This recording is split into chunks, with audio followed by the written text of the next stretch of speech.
This is the Rise Up See Red podcast, all about the Arizona Cardinals and the NFL, featuring insider and outsider perspectives. Enjoy the best hour of Cardinals talk on the web. Now here are your hosts, Jess Root and Seth Cox.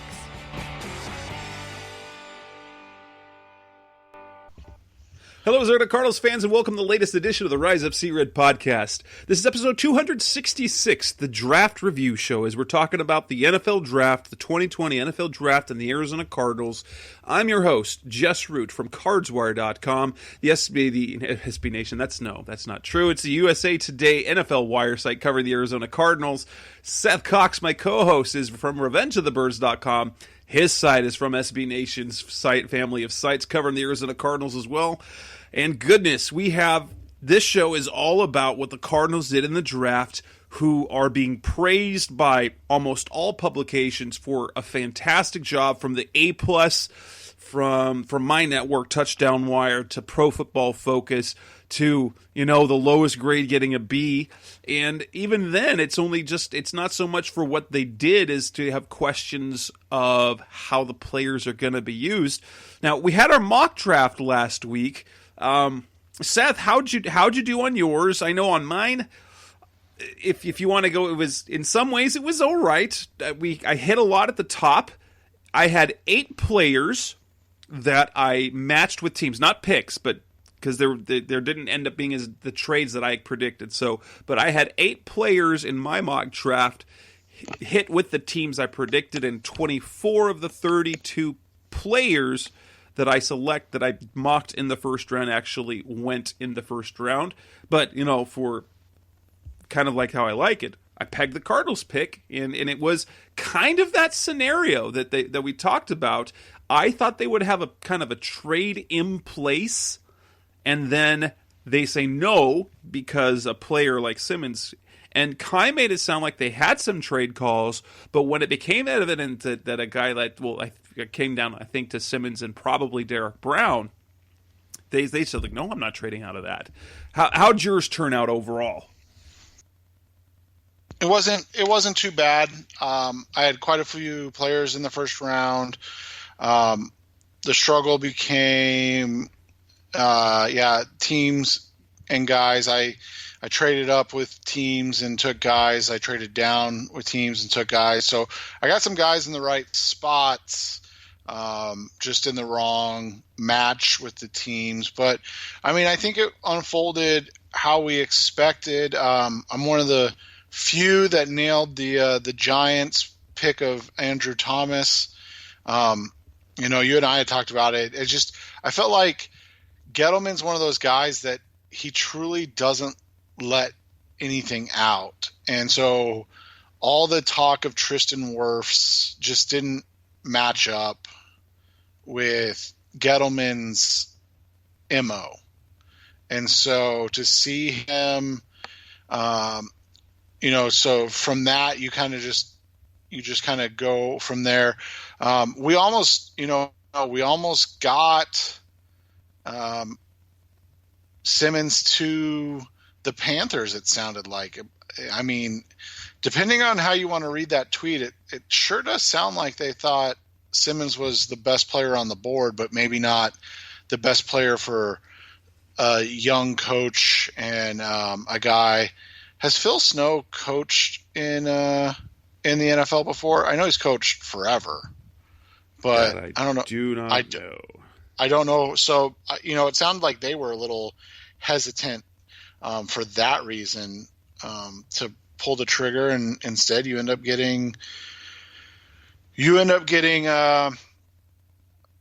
Simmons to Arizona. I bought the Tua falling. You bought the Tua going to Miami. So, that's kind of how mock drafts work. Is you hear stuff, you kind of go with it, and some you look really smart on, some you're like, oh, that didn't work out so well. So it's just, that's how it goes. As far as Snow goes, he's never been a DC in the NFL. He has worked in the NFL, but so yeah, so I think overall, I think we did an okay job.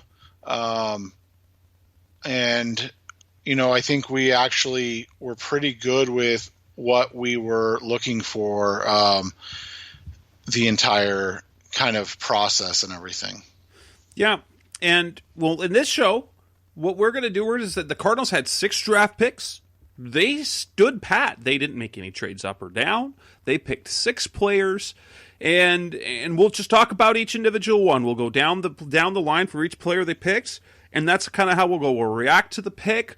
We'll talk about what's good, what might have been better had they done something different, and then we'll kind of go from there. So let's start off with the Isaiah Simmons pick. It happened kind of the way we needed it to happen. He was, leading up to the draft, there were 2 defensive, obviously 3 defensive. I never considered Chase Young even an option, and really not even Jeff Okudah, even though that kind of might have came through. But when it came to what I wanted for the Cardinals, it was Simmons, CeeDee Lamb, and then the offensive lineman. Now, I at one point had Tristan Wirfs ahead of Lamb, but then as we got closer to the draft, I just became more and more in love with Andrew Thomas, who ended up being the number 1 tackle, and after the draft, we kind of found out that he was the Cardinals' number 1 tackle on the board. So when Simmons fell, that was perfect. Now, my poor son Diego, if you've been following him or seeing him on Twitter, this kind of ruined the draft for him. The Cardinals didn't pick CeeDee Lamb, but Isaiah Simmons, if they weren't going to get Lamb, and it didn't sound like he was really kind of their target, I think in some scenario they would have taken him, but I think if they hadn't have landed Isaiah Simmons, they probably would have traded out of the pick. So Isaiah Simmons is the most ideal pick they could have had for a number of reasons. I'm super excited about it. I know you've expressed some reservations, but I'm super hyped about the pick. I think as they've been hyping it, he's everything that's as advertised. He has the mental acuity to play multiple positions and play them at a high level. He can do a lot of things. He has the athleticism. It's almost like he is, if for lack of a better comparison, he's that athletic unicorn that they believed they had many years ago in Darrell Washington.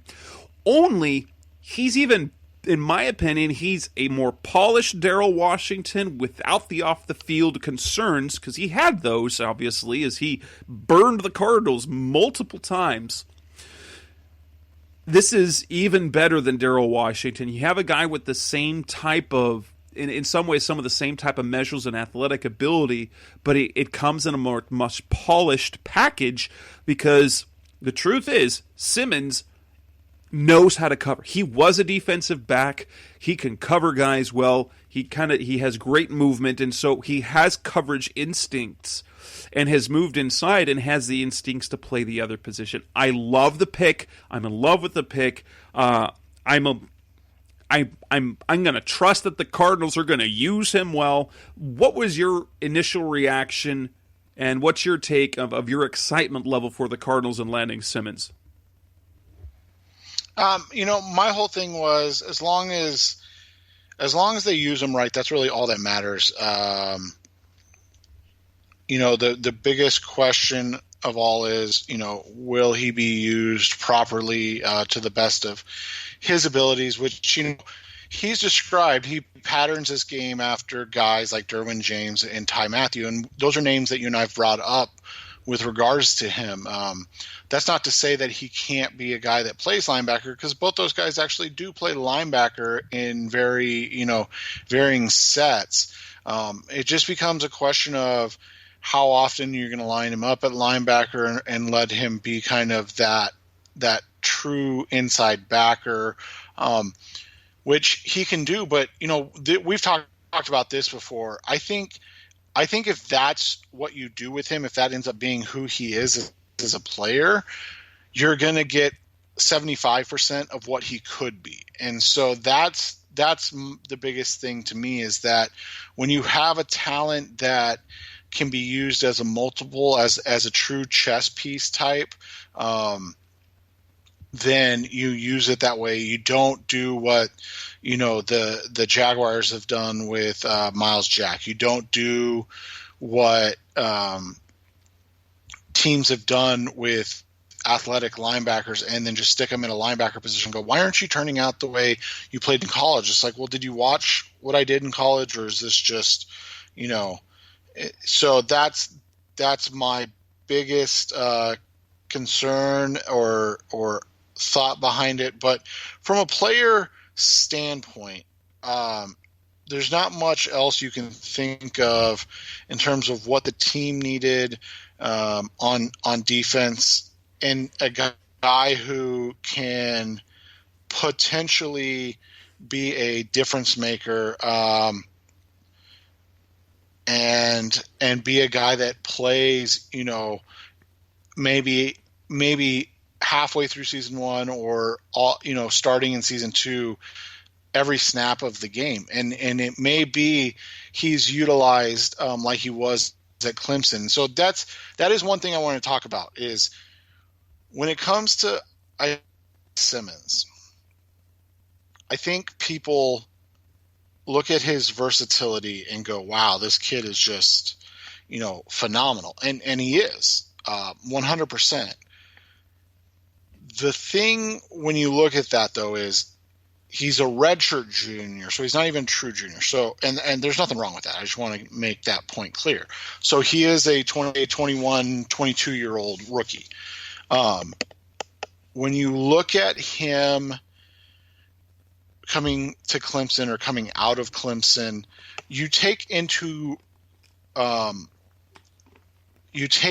consideration Clemson, right? So you go, okay, well, he was a 3-star recruit. Again, that doesn't matter, but I just want everybody to kind of have the context. So he was a 3-star recruit, and he played 274 snaps as a redshirt freshman. He played mostly as a in-the-box safety, or a kind of rover safety position. That's what he did as a redshirt freshman. So his first full year of football. And remember, that was after being in the defense during practice for an entire – well, he wasn't actually playing. He then became as a sophomore, redshirt sophomore, so his junior year, and he played most of his snaps as like a slot defender. Now, in the ACC, you have a ton of 3 wides, or you flex a tight end. You don't play a ton of traditional offenses, and quite frankly, you don't in the NFL anymore. But you don't see a lot of 2 wide, 2 back stuff. So he was playing, again, more as a strong safety, but kind of as a cover guy. He played over 50% of his snaps in that. So he had 784 snaps, and 449 of those snaps were in the slot area. So again, more of a strong safety. This was the first year where he was truly unleashed as a kind of Swiss Army knife of the defense. And I mean, we've all seen the stats, but 132 snaps as a free safety. He played 300 snaps in the box, whether that be as a linebacker or strong safety. He played 262 snaps in the slot. So he played a ton as a slot, again, corner safety type of player, and then he played 116 snaps as an edge rusher. So the guy played, 4 positions over 100 snaps and did it super effectively. But it took 3 years to get to that point. Now, he's obviously done it, and so coming into the NFL, it'll be maybe a quicker turnaround. But the reality is he wasn't on anybody's radar as a first-round pick, let alone a top 10 pick coming into the draft or coming into the 2019 season.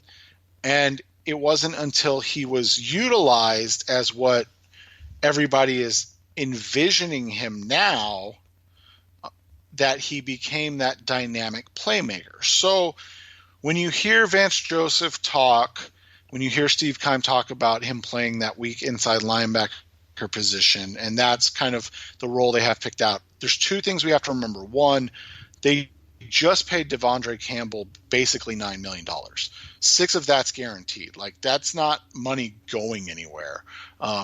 Trade, cut, doesn't matter. They're paying him $6 million. They really like Devondre Campbell. And two, I think what you'll see a lot of is probably, barring injury, a lot of Campbell and Hicks, or a lot of Campbell and Simmons, or a lot of Simmons, Kennard, or Reddick, Jones, Hicks, and Campbell all on the field at the same time. So you'll see a lot more 5 linebacker sets. And then I think you'd see more of Simmons coming into the game for Hicks than you will maybe Simmons coming into the game for a Jalen Thompson or Budda Baker, and especially more than you would, Byron Murphy. I'd be shocked if that they did that at all. I wouldn't be shocked if Simmons is on the field and moves into the slot, but I would be shocked if they took Murph off the field to put Simmons in there. Again, this is all barring injury, but I think in a perfect world, you're going to see him probably, in terms of this whole season, get between 70 and 80% of the snaps available, and you'll probably see him only really playing 3 positions: a little strong safety, a little bit of that inside linebacker in the 34, and then a little bit of a pass rusher. I don't think you're going to see him, doing as much as he did at Clemson, but I think you'll still see him doing more than 95% of players in the NFL will. Yeah, the way there's been a couple of different ways that people have interpreted what Vance Joseph said on Tuesday when he spoke to reporters via video call, and they said he's going to be a linebacker.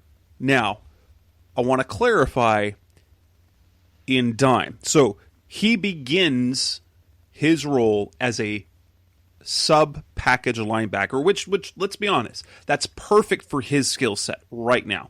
Because and we've talked about this in previous shows. In fact, this is one of the things why I thought Simmons was such a perfect fit for them this year, especially with the concerns that many have about whether Vance Joseph will use him adequately, is the fact that they already have what looks like a set starting lineup. They already have their linebacker positions filled and for the starting lineup, and their defensive backfield kind of filled. And so it allows him to be a sub and to play a lot of different roles, to be Isaiah Simmons, to do what he did at Clemson, because now he can sub in as a coverage backer. He can sub in to play in the slot, if specifically to cover a tight end. He could come in as an edge rusher, as a blitzer. And so I think this year it's the perfect setting. He will just become the super sub. We might not see him in base defenses.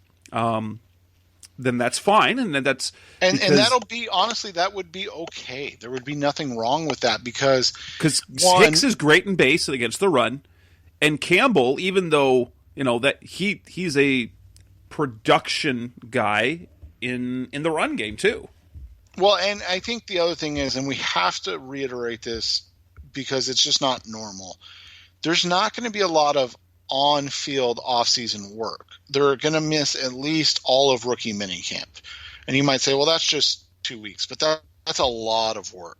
I mean, that's a lot of just learning the implementation of the defenses. So you're missing that. Then you go on, and every 2 weeks is, figure 5 or 6 additional days at the office, so to speak, that he's not getting to be on the field learning. And that is the biggest thing when you're talking about a hybrid type player. You're talking about a guy who has to play with a feel just as much as he has to play with the playbook, if that makes sense. So you have to have – this guy has to know what Devondre Campbell is going to do, what Jordan Hicks is going to do, what – how they see the game and how they are reacting, because he may react a different way and screw up the whole thing. And so that's the other whole piece, that with the uncertainty of this season, let alone the off season, we can't just expect him to be able to come in and be, the unanimous All-American and Butkus award-winning player that we saw at Clemson. In fact, we need to understand that he's probably going to be, what Jess said, a very important and key piece in a substitute type of role.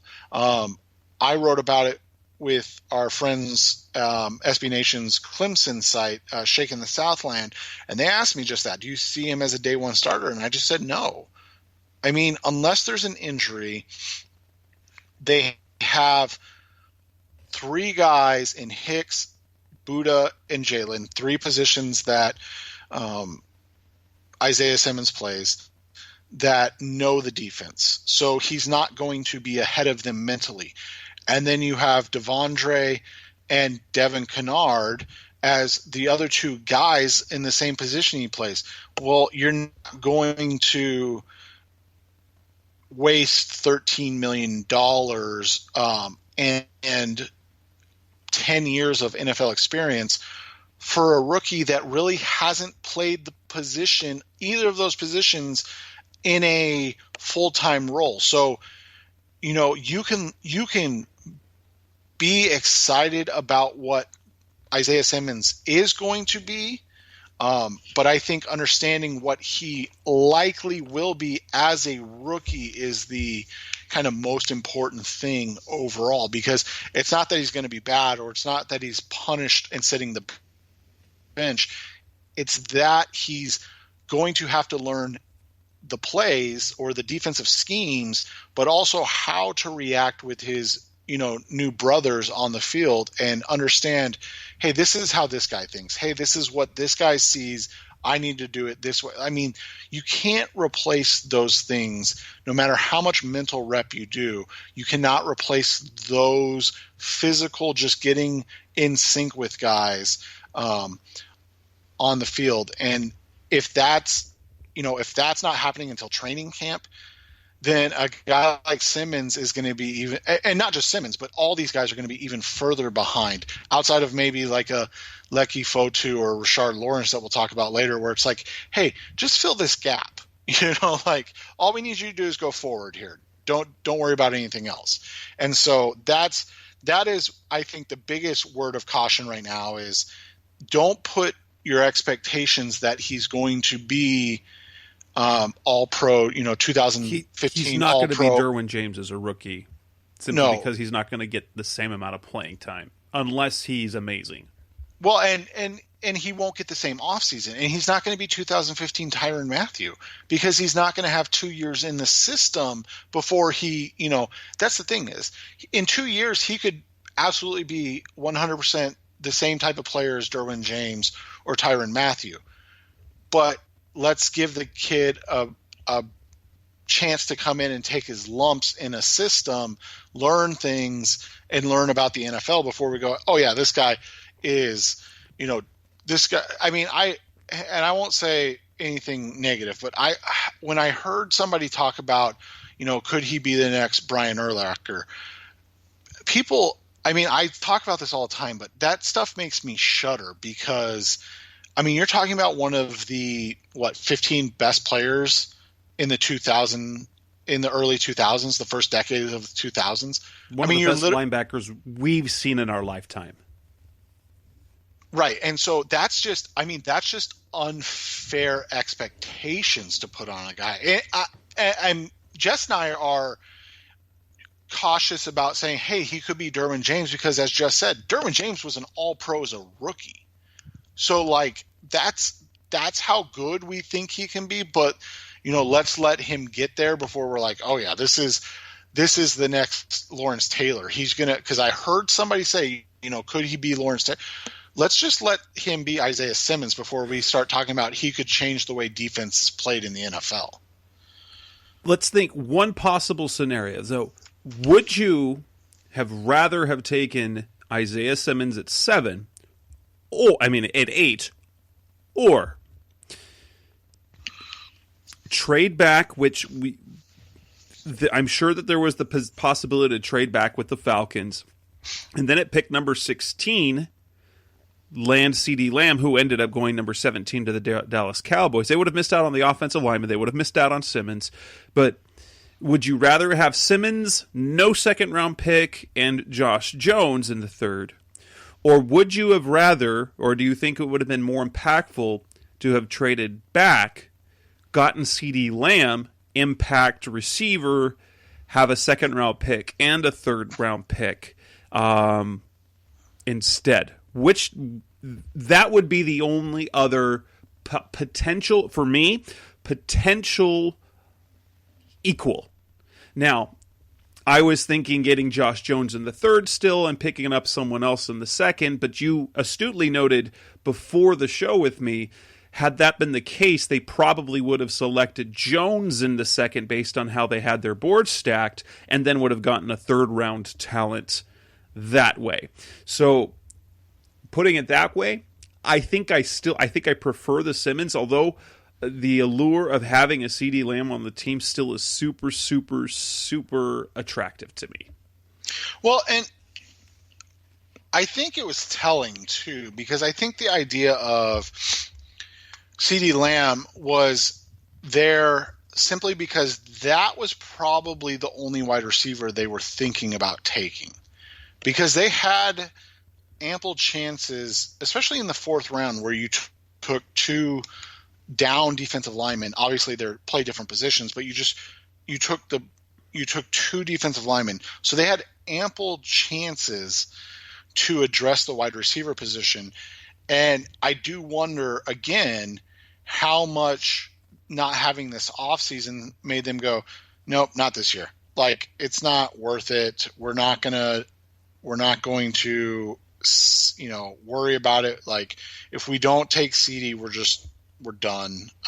We're not, it's not going to be a position we address this year because they're going to miss too many practices, too many things, too many walkthroughs to get it, set up.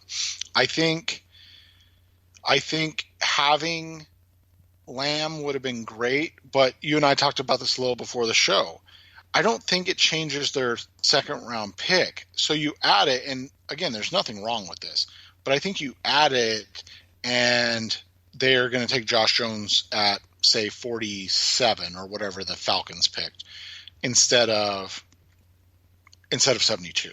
So I think it gives you another player in maybe the third round. But if you kind of go through that list right there in third round, you go, okay, well, is that – I don't know. I don't want that. No, not that. And so that's where you get to. The linebackers, remember, there was a run on inside backers after the Cardinals had already took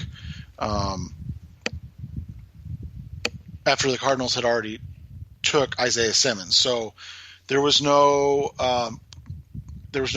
Kenneth Murray, there was no Patrick Queen, there was no Jordan Brooks, who, a guy that everybody was thinking could be a target if they did float back.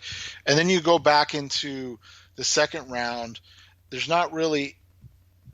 wasn't any real linebackers or safeties because the Patriots kind of shocked everybody and took Kyle Duggar at 37.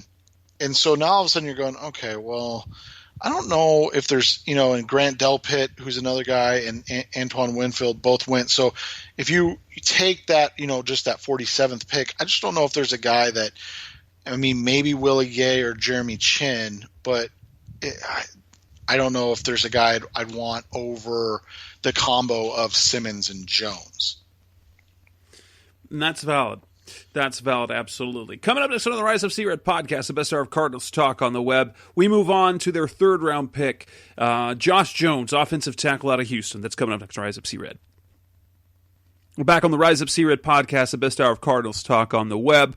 Obviously, the Cardinals, and this, based on what we got from the draft, the Cardinals had a very productive amount of draft picks. Aside from the 6 picks that they used to acquire players, to select players, it's important to note how they use their draft capital. Now, granted, it's a much more, well, at least for 2 of those, it's an expensive draft capital, but essentially, they got Isaiah Simmons in the first with their first-round pick. They acquired DeAndre Hopkins with their second-round pick.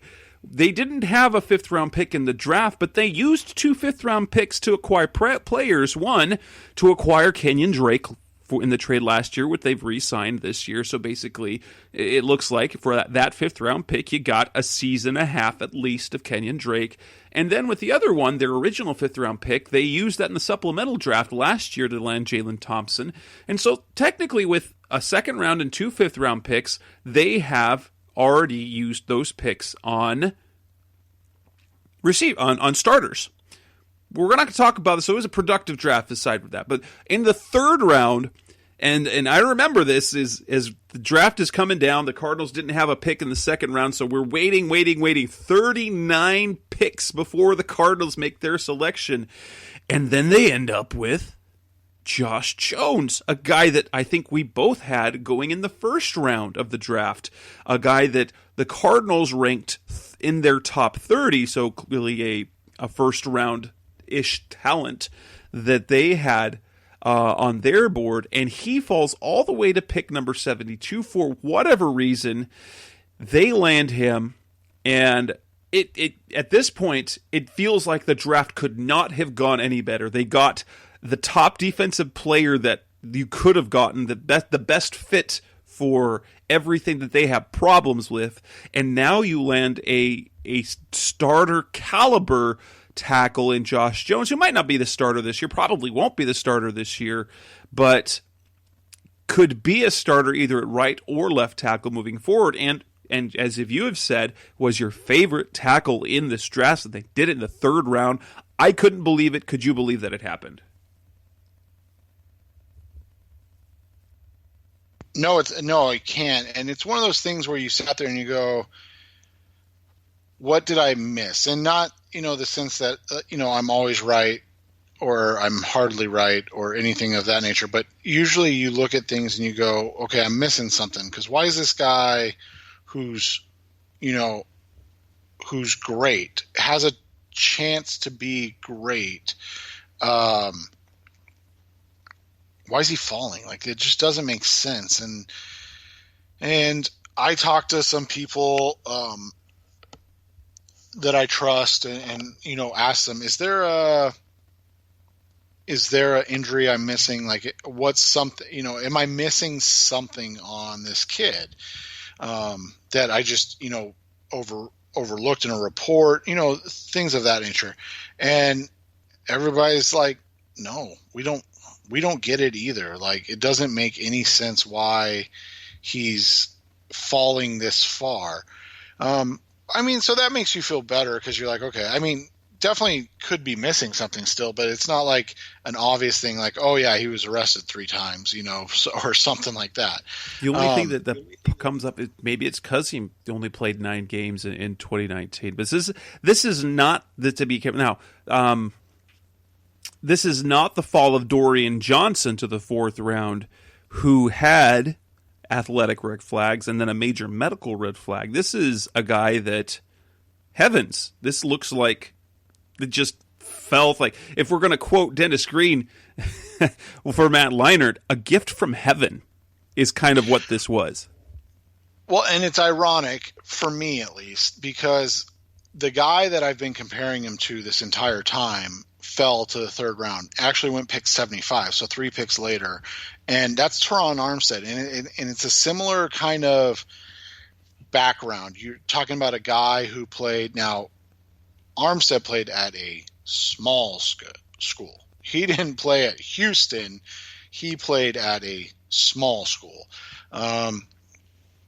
Now he ran a bit better in the 40 than Josh Jones did, but you look at kind of their height, weight, reach, kind of body build, all of those things. They are similar in those aspects, and there was question about competition and refinement in the pass game, and you look back at that and you see that sometimes guys just need technique work. They come out and they have the skills, but they don't have the NFL technique. And so it's one of those things. It's like, we can't teach this kid's feet. We can't teach this kid's hands. I mean, if you go watch him at the senior bowl in it's one-on-one drills. So, don't put a ton of stock into it, but one-on-one drills are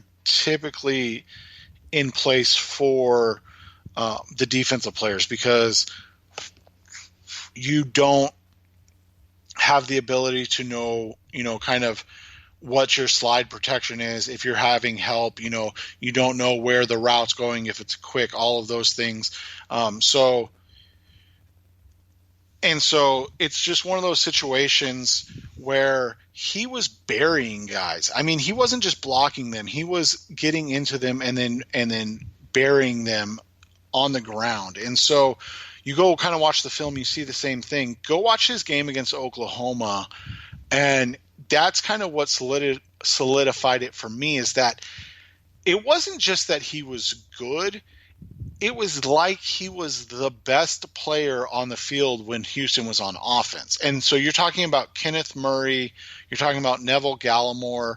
I mean, you're talking about multiple NFL draft picks he's going up against and having to block, and he's doing a great job, not a good job. And so I definitely understand the competition concerns, but when guys play out in that level, in that game, and they have that, and then you combine it with the kind of agility, that basketball background, footwork, and those heavy hands that you see on him, and it's just, yeah, I mean, getting him at 72 could be a steal, to the point where you're like, you don't have to worry about who your tackles are for the next 3 years. I love the description that I heard. I think it was on the Steve Keim interview with SiriusXM Radio, and what one of the coaches described Jones as: he's got quiet feet and loud hands. Apparently, well, what I love in particular is what we see in a lot of offensive linemen coming out is they don't have the polished pass protection like Mekhi Becton, who didn't have a ton of true pass sets. This offense, they pass a lot. It's very similar to what the Cardinals are going to do. And so you see him with a tremendous punch. You hit with tremendously strong hands and good feet in pass sets, which will help him transition very quickly to the NFL. The one concern, obviously, he only played left tackle at Houston, and if he's going to play, at least right now, he's going to have to play right tackle. And he wants to start, and I think a lot of fans believe he can start or should start. I'm telling you, it's probably 2021 unless there's an injury. Because the Cardinals do really the coaching staff is very high on Marcus Gilbert, and also they believe in Justin Murray. Yeah, and that's okay, because and I try not to go back to this, but you go back to Armstead, and what you see with Armstead was he only started, I think, 6 games as a rookie, and again, that was injury based, and then he kind of never looked back. He had one season where he got injured, but you're talking about a guy that's been to 2 Pro Bowls, that's been an All-Pro, that has had a really good career, got a huge second contract already. And I see a lot of the similarities in their ability. And I see a lot of similarities in how they go about their business and how they play the game. So I'm excited for Jones. I think he's going to be a guy that is counted on for a long time for the Cardinals, and he's going to end up being a really, good pick. Coming next on the Rise of Sea Red podcast, the best hour of Cardinals talk on the web. We will move on to the fourth round and talk about the first fourth-round pick being defensive tackle, Leki Fotu. That's coming next on Rise of Sea Red. We're back on the Rise of Sea Red podcast, the best hour of Cardinals talk on the web. Next up in the draft is defensive tackle, big, huge nose tackle, Leki Fotu. I will say, though, I am super high on this. He was one of my day three players on my wish list. I wanted them to pick him because I believe there's more to him than what he played in college. And even what he did in college is really fantastic. He played on a very physical and effective defense of Utah. And he is built like a traditional nose tackle that you can plug in, play two downs, but he's also got some athleticism and some quickness to him that allows him to do more.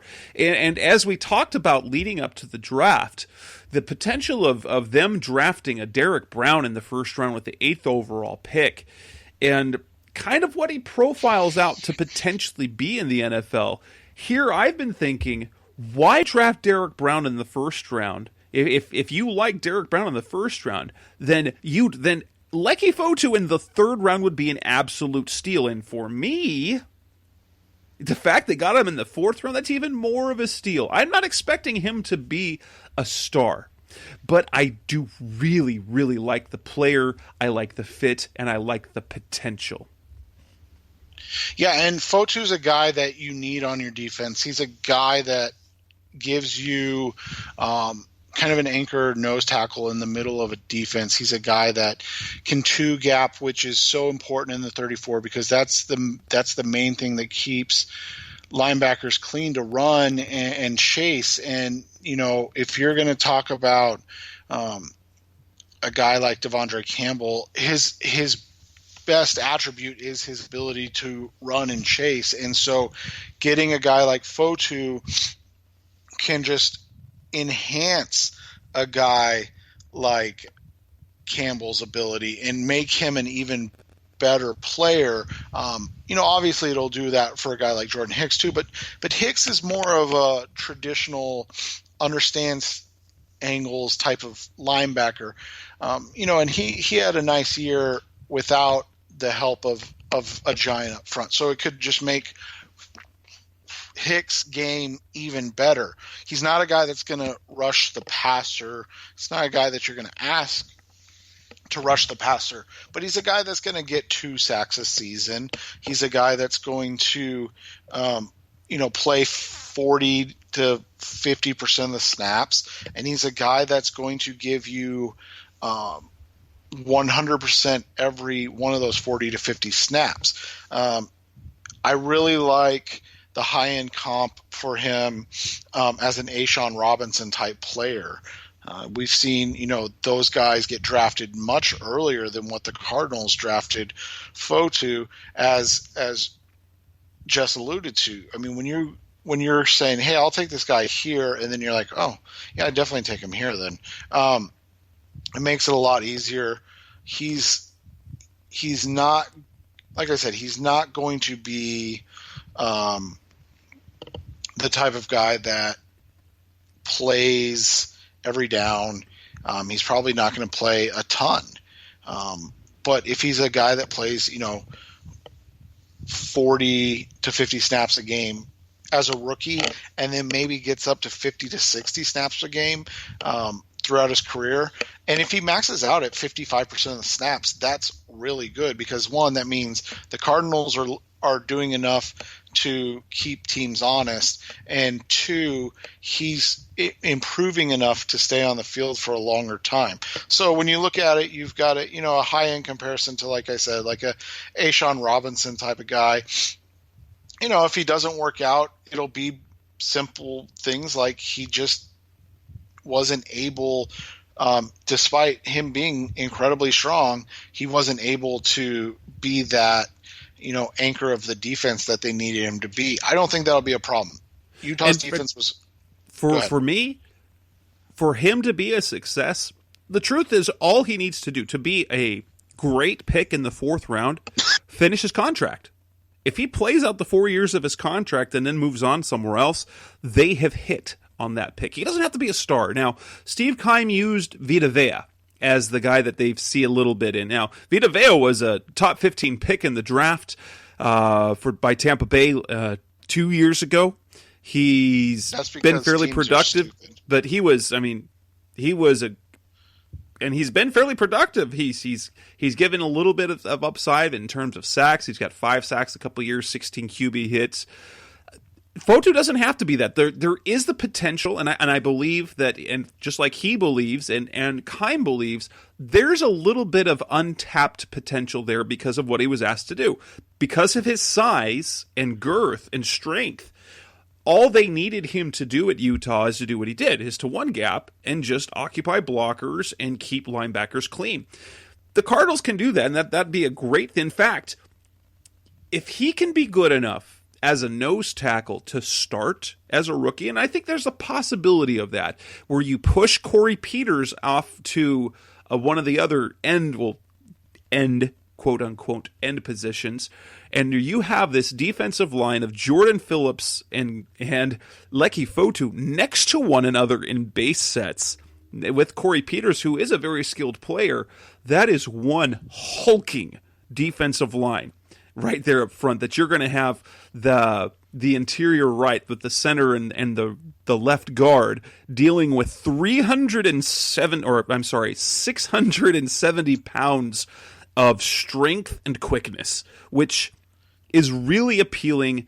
But if at minimum, if he's just a 2-down player that they keep around for 4 years, he has more than met the expectation that you would have of any 4th-round pick. Yeah, and that's, like you said, that's all you're looking for out of him. He's to be a guy that is consistently getting playing time, and consistently being a guy that is in the rotation for 4 seasons. Anything after that is I guess just the cherry on top.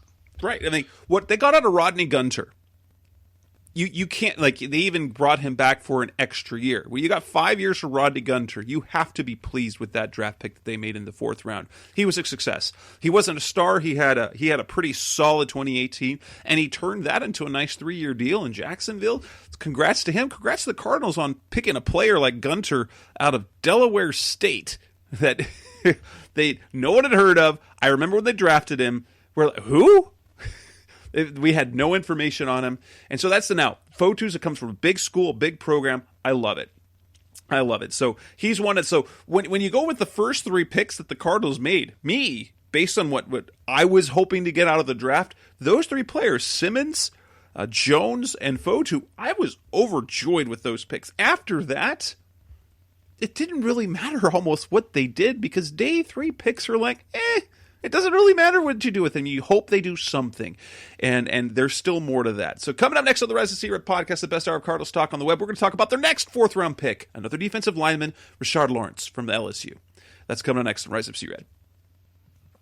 We're back on the Rise of C-Red podcast, the best hour of Cardinals talk on the web. It was a surprise to me when they picked Fotu in the early 4th, and doubled down on the defensive line, picking up LSU interior defensive lineman, played kind of more nose. I think he played in LSU, but he's versatile. Rashard Lawrence, 3-year captain. This is hard to do. He comes from an Alpha Dog program in LSU, one of the best programs in college football, on a team where they had every draft eligible player either get drafted or signed. You had 5 first-round picks, and this was a guy, he was the alpha male in the defensive locker room. He was a 3-year captain. So from sophomore, junior, senior, he was a captain for 3 years on a big-time program. Ed Orgeron, the LSU head coach, he cut his teeth as a defensive line coach. He loved Rashard Lawrence. They stumped for him. They kept talking to the Cardinals about him because Vance Joseph's brother is the O-line coach there at LSU, so they had some connections there. And Vance knows Ed Orgeron. And so he's a guy that they're actually super excited about. In terms of what he brings to the NFL, there's not a lot of measurables to love. There's not a huge production to love. But in terms of what they bring to the locker room, I think he's going to be he's the perfect defensive lineman to have in your rotation on any team. Yeah, so he was a right defensive end at LSU. So, a position that the Cardinals do need depth on. I'm not going to say that they need a starter on by any means, but a guy that they need depth with. And so when you look at it, and again, you and I kind of talked about this off the air, you look at it, and if their defensive front, 3 going into the season is Phillips, Peters, and Zach Allen, last year's third-round pick, and then their backups are Rashard Lawrence, Lecky Fotu, and Jonathan Bullard, and then you keep one of Miles Brown or Michael Dogby, that's a really nice 7-man rotation. I don't think they'll keep more than 8 unless an injury pops up somewhere. But, I think that would be a nice 7-man rotation. It gives you your top 6 where you could probably feel pretty comfortable getting Phillips and Allen at 60% of the snaps, and then you get Peters and Fotu at 40% of the snaps each, and then you figure out how to use Lawrence and maybe Dogby or Brown, like I said. So Lawrence is a guy that I don't know if you know this, but he was a 5-star recruit coming into LSU. So he was a highly sought after guy. And then he just kind of never improved. And I don't want to say improved because he was consistently good, but he never was a star. He never was a stud right. In terms of play. Right. And so his best year was definitely his junior year, where I think he had quite a few. I think he had his highest number of sacks and tackles for loss. He also, 4 sacks on that season. He also won defensive MVP in their bowl game. So he was a guy that a lot was expected. Rotational guy as a freshman, and then started to get some reps, steady reps as a sophomore, junior, and senior. And then his production really, really dipped this year. A lot of that was they were rushing the passer a lot more, and that's not his forte. And a lot of it was he's dealt with some lower body injuries that he's trying to overcome. I believe he's got like a patella issue, and then I think an Achilles. Don't exactly quote me on the specific body parts, but I think that's what I read. So you look at it, he's a guy that is kind of your 20 to 25 snap a game guy. He's your guy that you plug in and you don't worry when he's in because he's not going to hurt you, but he's not a guy that's going to come in and, and make a ton of plays. He's a really good 2-gap guy that if he gets healthy and then learns to use his legs, and I truly believe if you look at a lot of the things you hear about him, it talks about his leverage and that he doesn't use his legs enough. And I truly do believe that a lot of that is because of the injuries he's dealt with. If he gets in the NFL, trust his legs, he could be a guy that, like you said, has a very kind of long career. Maybe he's never, a starter or even like an all-pro type, but he's a guy that you have on your team for 5 or 6 years because you know what he brings, and you know that he's not going to hurt you. I told you that his high-end comp out is to a guy that was actually drafted in the first round, Sylvester Williams, who's been in the league for a long time now. He was with the Broncos, won a Super Bowl with them, played in Tennessee, played in Detroit, played in Miami, now is with the LA Chargers. But you go and look at his numbers, and it's really actually crazy to see. In Williams' entire career, the highest amount of snaps he played was 56% of the snaps. He has one season over 50% snaps played. He has a season at 49, and then the rest of his time it's 25 to 40% of the snaps.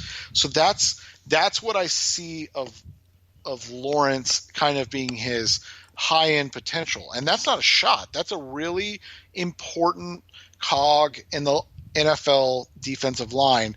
It's just not a guy that's going to be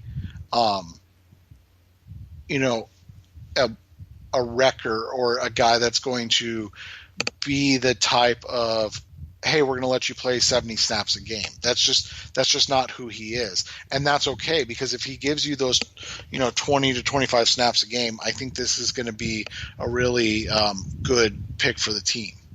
He's another guy in that case is he's a successful pick if he finishes his contract. And both Fotu and Lawrence, I think they both have the skill set to be solid enough players for a 4-year time period, especially if the coaching staff stays stable. Consistent, yeah.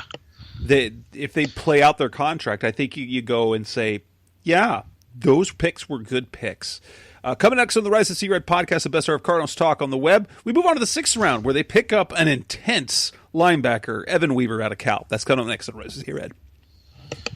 We're back on the Rise of Sea Red podcast, the best of Cardinals talk on the web. Their 6th round pick, I'll be honest, it surprised me, but it shouldn't have surprised me because he was a guy I knew they liked. They pick up California, Cal Berkeley's Evan Weaver, a Pac-12 Defensive Player of the Year, and he is kind of the anti-Isaiah Simmons, but he's a type of linebacker I bet every coach would love to have on his team.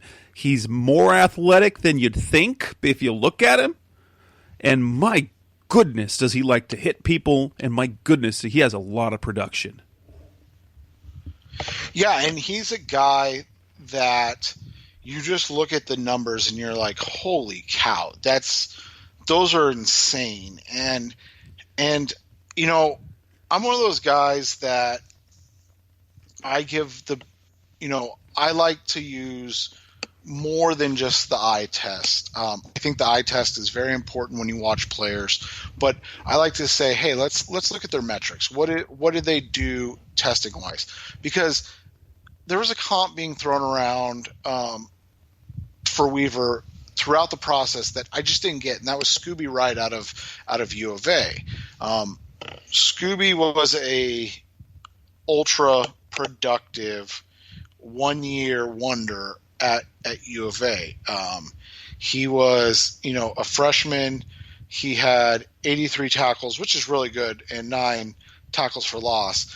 And then in his second year, his sophomore year, he put up absurd numbers: 164 tackles, 31 for loss, 15 sacks. And everybody's like, holy cow, this guy is the next player.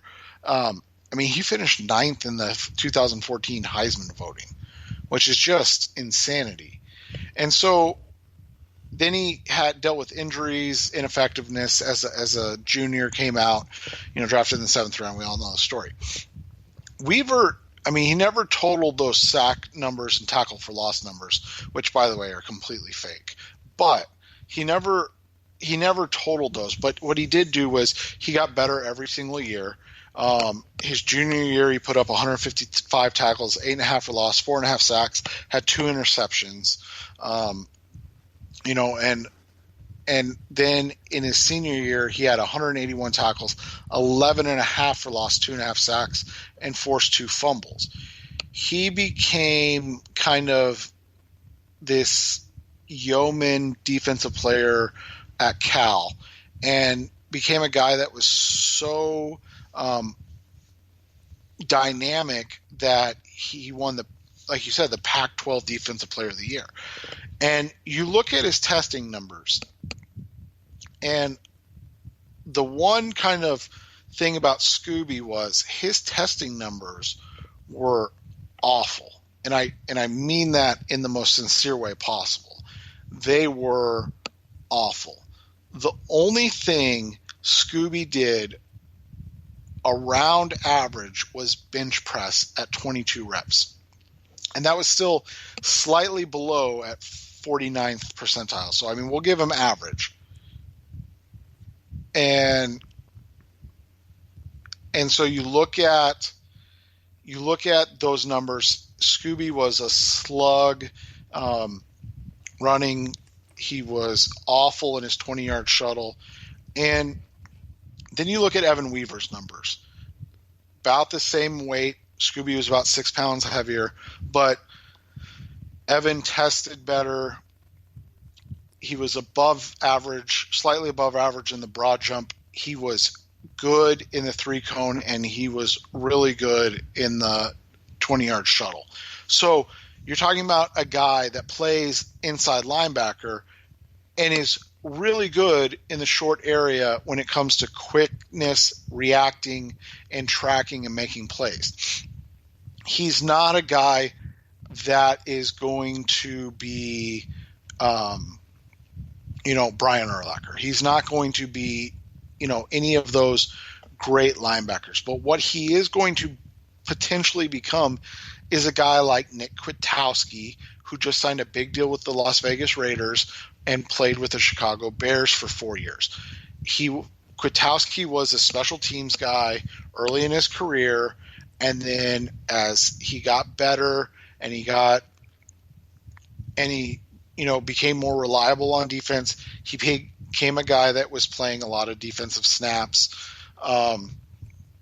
That's the biggest thing is, I think Weaver can become that same type of player. He can become a guy that is a special teams ace and also a contributor on the defensive side of the ball, especially in rundowns. He may be a guy that you can pair up with Isaiah Simmons and you don't worry about him having to do a ton of the running athletic stuff, but he'll be a guy that can take on blocks. He can be the more prototypical inside backer and replace maybe the Jordan Hicks production in a year or two if the Cardinals wanted to go in that direction. Obviously, that's if everything goes right and he hits his high-end comp. If not, he's, I think you put it nicely, he's similar to Joe Walker in that he is a really good special teamer that, again, like Rashard Lawrence, barring injury concerns, and now Lawrence already has those concerns, but Weaver doesn't. But so barring injury concerns, he's a guy that's going to be in the NFL for, 7, 8, 9 years. It just depends on, is he a guy that's going to be contributing on defense, or is he going to continue to be, a special teams ace and a rotational, 100 snap a year guy at the linebacker position. Right. And if you look at Joe Walker, athletically they are similar. But if you look at their college careers, Walker was not nearly as productive when he was in Oregon, and he's stuck in the league.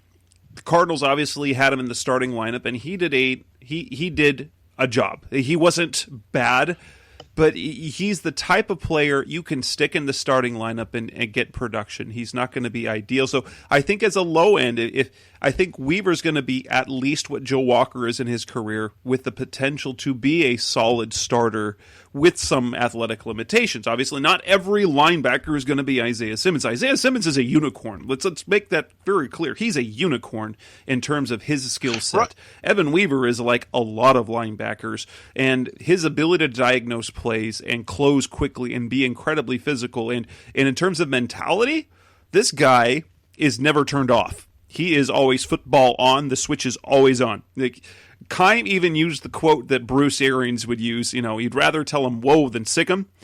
When they met him at, I can't remember if it's the combine or the senior, but when they met him for the first time, they're like, whoa. Because he walks in and he's ready to hit people. He's ready to tackle people. And the quote he says, he wants to hit them so that, knock their soul out of them. I think it's not the exact quote, but he wants to knock the souls out of people. Basically, he wants to make offensive players miserable, and that is what you're going to. And the good thing is, coming into, he's going to be great on special teams, and so you pair him with a Dennis Gardeck, a similar type of player in terms of physicality. Only, guess what? Weaver did it at a big school in a big conference and was incredibly productive. Gardeck did the same type of thing. He's got the same mentality, but it's Sioux Falls.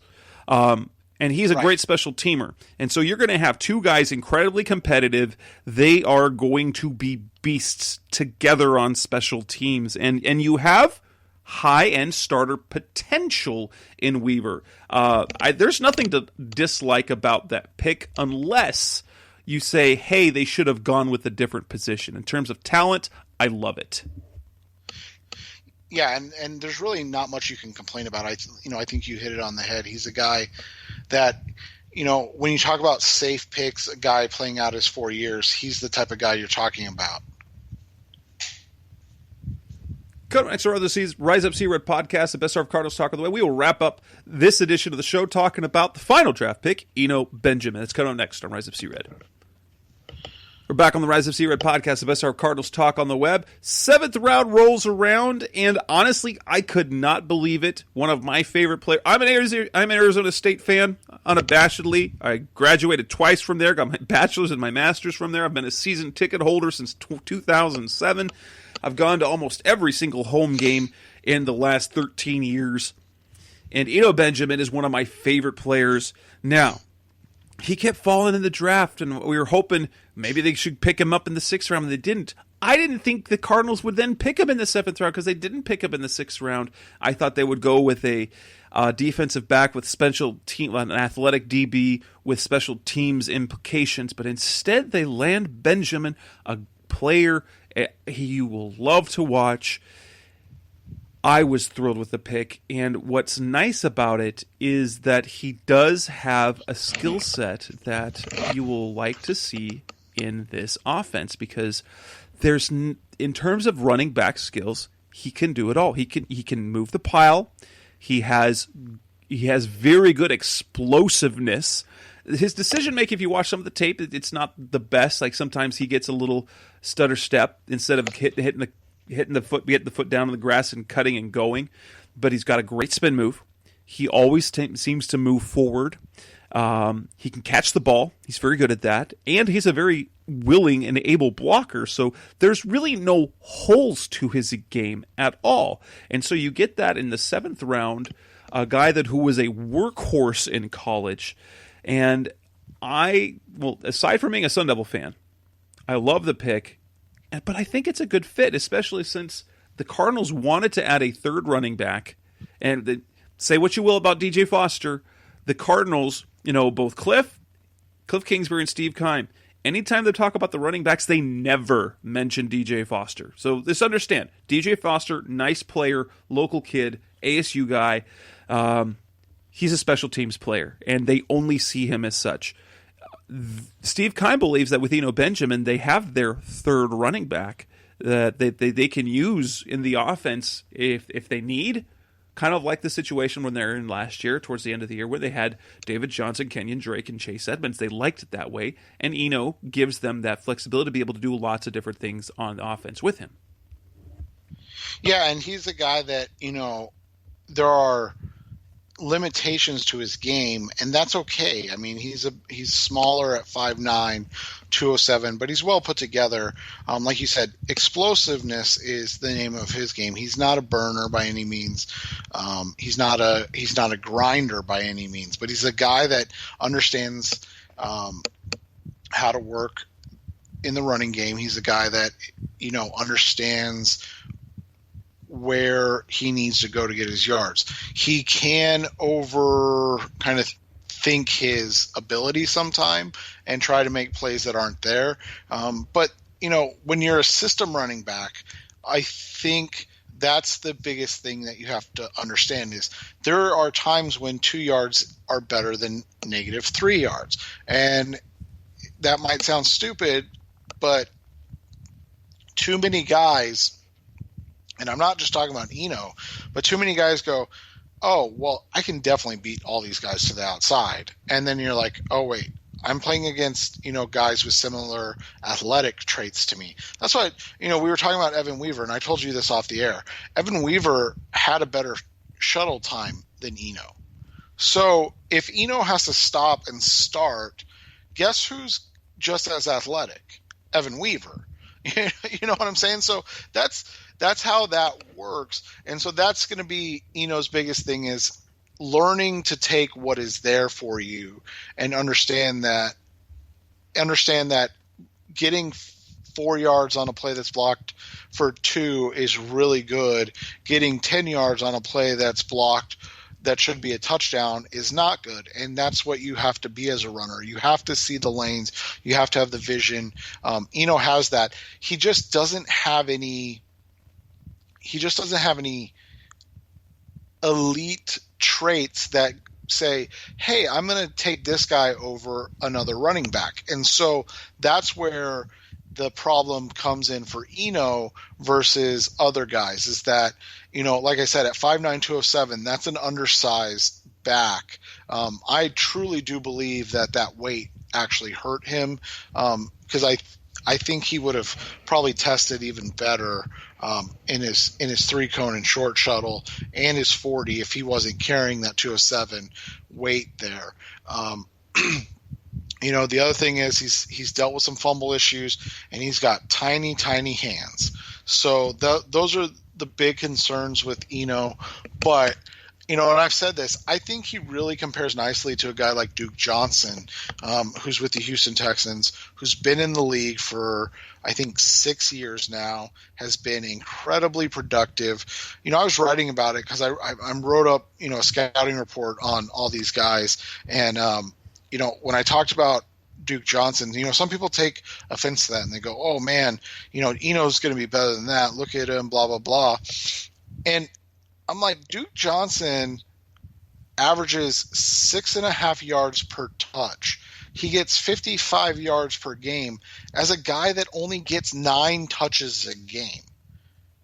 So he gets the ball 9 times a game, and he basically is a guarantee of 7 yards every time he touches the ball, whether it's running or receiving.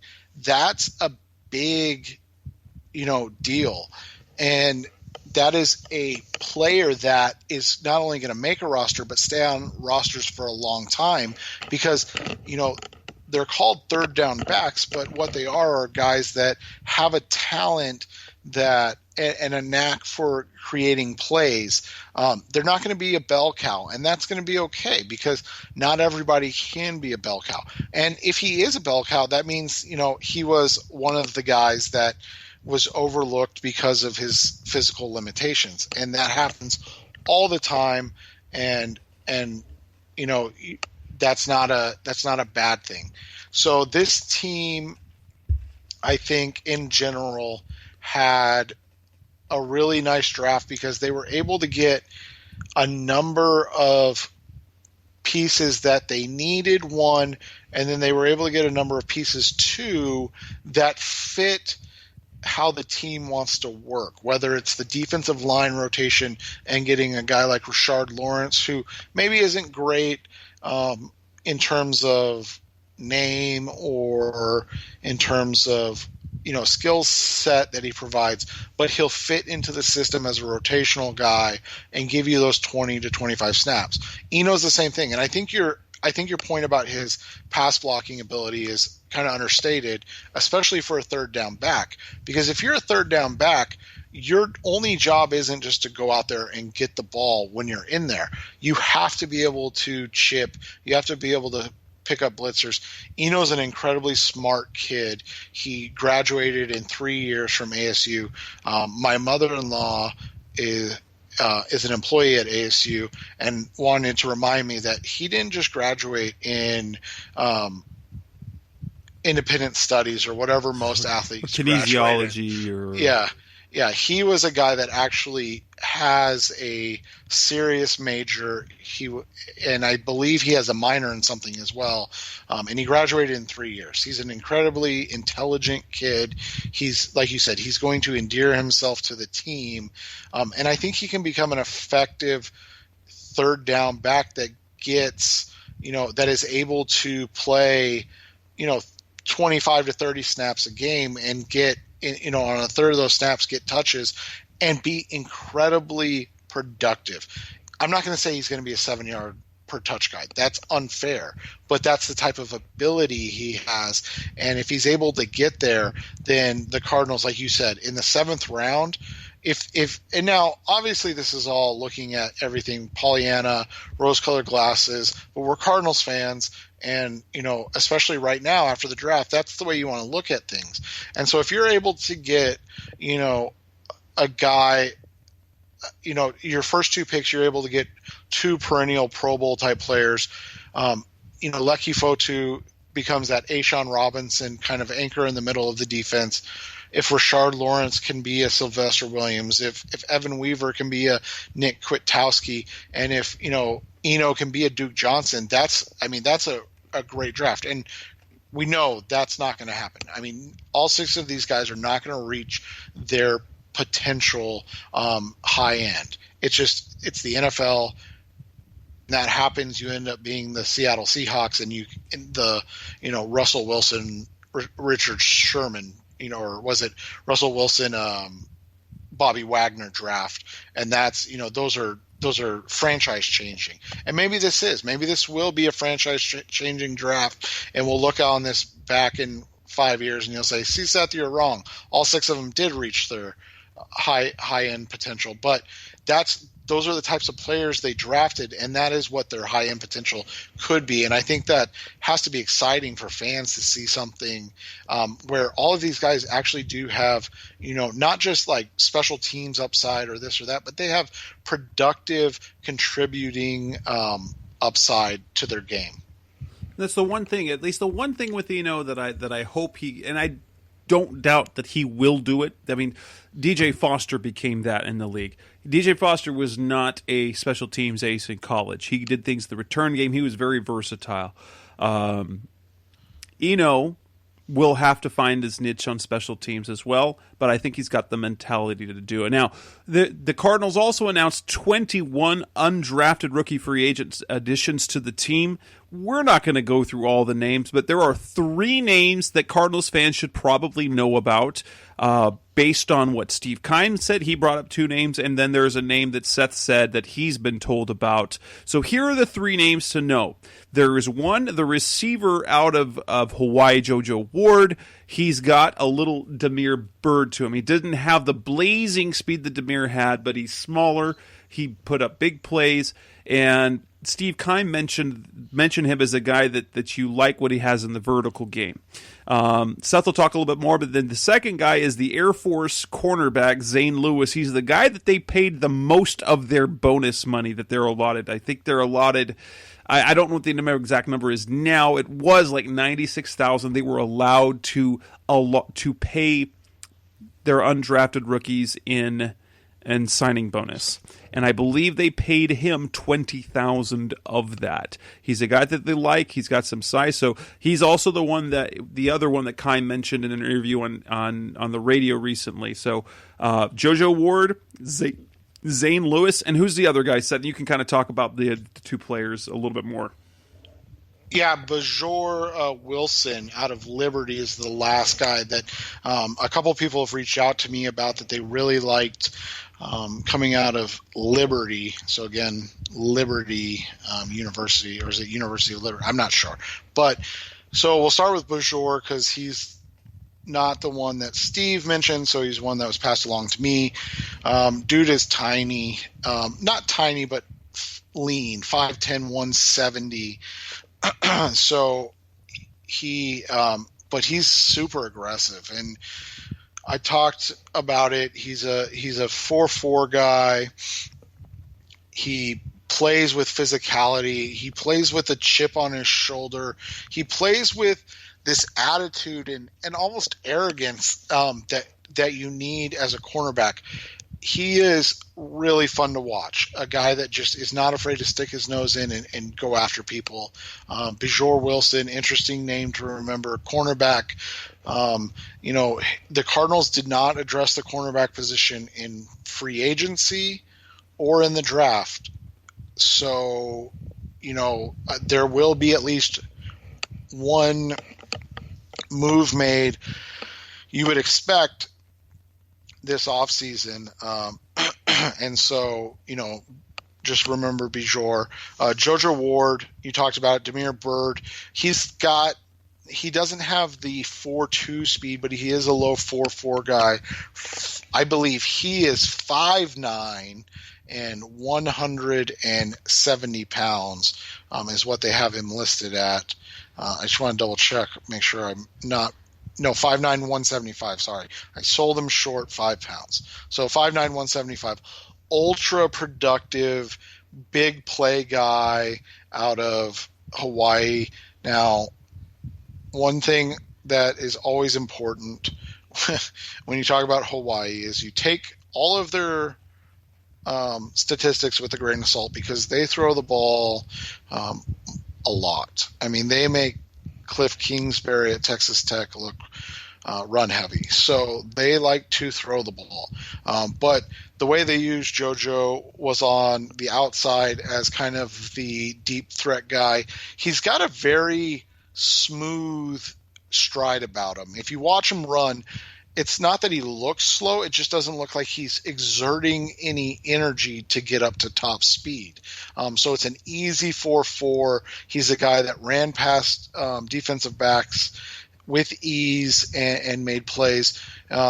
Watch the Oregon State game if you really want like a taste of who he is as a player. But he's an interesting guy.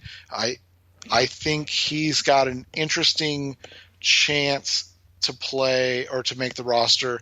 Again, that Oregon State game, 10 catches, 189 yards, 4 touchdowns. So very good at the deep football stuff.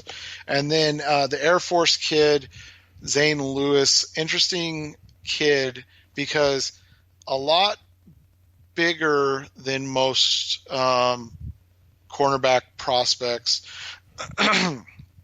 He is a little bit soft, and I don't like saying that about guys, but he doesn't play as physical as you would expect for a guy of his size at 6'1", 190 pounds. So I'm interested to see if he's going to be a guy that is willing to stick his nose in there in special teams. He is really smooth in his game. He's a cousin to a former NFL all-pro, maybe all-pro, but definitely Pro Bowl cornerback Sean Springs. So you would assume he's gotten some heads up on the way to play the defensive back position and how to play in the NFL. Good ball player. I think he could potentially stick around in Arizona because, like I said, he's a guy that is really good at making plays on the ball and dropping into coverage. So I think he could be, a guy to watch as well. My favorite of the Bajor, just the physicality. I tend to gravitate towards players that play reckless almost. That's just how I like to see these guys play. Now, that'll wrap up this edition of the show. We will be back. I'm not sure if we'll come back next week or in a couple of weeks, as we now hit kind of a dead time. It depends on what we have coming up in the news cycle. This will wrap up this edition of the show 266, our draft review. That's Seth Cox. I'm Jess Root. Thanks for listening as always. We'll be back soon. Thanks for listening to the latest edition of the Rise Up, See Red podcast. Listen to previous episodes and subscribe to the show on Apple Podcasts, Stitcher Radio, Audioboom, or many other podcast platforms, so shows are delivered directly to your mobile device. Please give the show a 5-star rating and always support the sponsors who support the show. We'll be back soon for the best hour of Cardinals talk on the web. Rise up, Red Sea, be red, see red, and of course, Rise up, see red.